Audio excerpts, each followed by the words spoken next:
sarap na ito! Ate Nini! Bakit? Pengi ako ng chocolate. Gusto mo na ito?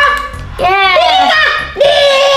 Sige na, please. Bigyan mo na ako kahit konti lang. Ayoko, bumili ka! Tingin ka ng pera kay Mami, tapos bili ka! Mami, ayaw po ako bigyan ng chocolate ni Nini! Ate Nini. Ano yan ha? Bigyan mo kapatid mo, huwag ka madamot. Mami po kasi! Sa akin po Mami po Nag-save po ako sa baon to para bili po to, tapos hihingin lang po niya! Wala akong pakialam, basta bigyan mo si Chiki. Hindi maganda yung maging madamot. Mami! Bibigyan mo siya, papaluin kita. Sige na pa!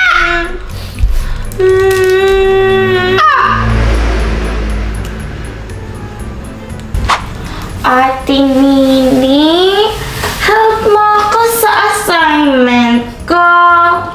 Ayoko nga! Nagre-review ako, Mami, si Ate! Sige, tulungan na kita! Help na kita! Saan na?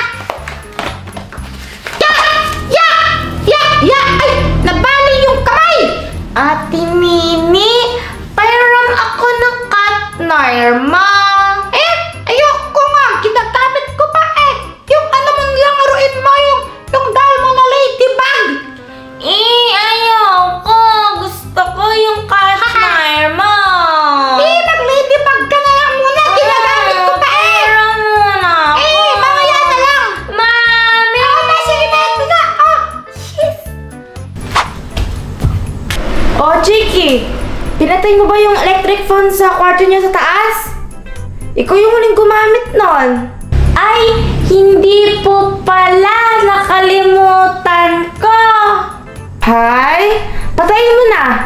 Sige po. Ate Nini, sabi ni Mami, patayin mo daw yung electric fan sa room natin. Mami! Si Chiki pa! Pinapasa niya po sa kanya! Utos niya po sa kanya!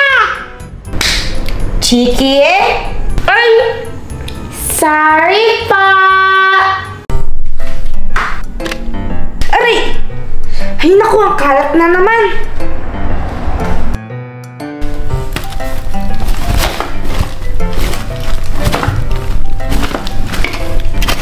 Ate Nini, bakit kaya palaging naglilinis si Mami? Di ko alam! Bakit kaya? Gusto mo malaman? Yes! Titanungin mo siya! Okay! Tatanungin nga niya? Ay naku, ang likab ako na rin, no? Mami, bakit po kayo palaging nagki-clean ng house? Malamang palagi kayo nagkakalat eh. Kanina nandyan yung mga laruan nyo, tapos may buhangin pa. Ganun po ba? Hay! Bakit mo pinasok yung sapatos mo? Kakalinis ko lang eh. Hampas ko sa ito eh. Sorry! Chiki, game ka na? Yes! Sige, countdown tayo! 3, 2, 1, go!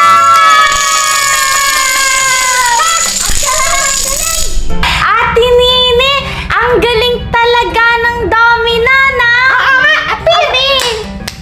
Chiki! Nini! Ano ba yan ang kalat? Kakalinis ko lang ng bahay ah. Ang kalat na naman. Sorry po! Anong sorry? Ligpit niyan! Bilis! Apa! Chik!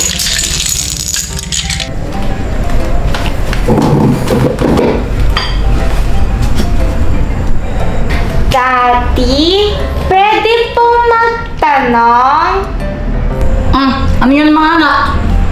Bakit po si Mami gusto po niya palagi po malinis dito sa house? Lagi po siya nagki-clean Tapos po, pag nagkakalat po tayo, lagi po niya tayong pinapagalitan. Kuwan kasi mga anak, ang gusto ng mami nyo, maging safe tayo palagi. Kasi kapag ang bahay natin madumi, maraming germs tsaka mikrobyo ang kakalat dito. Kaya magkakasakit tayo pag ganun. Kumbaga, pinoprotektahan lang tayo ng mami nyo. Lalo na kayong dalawa kasi mga bata pa kayo eh. Hoy, Jepoy! Di ba sabi ko sa'yo tapong yung mga basura natin? Bakit nandito pa to? Wait lang. Sorry.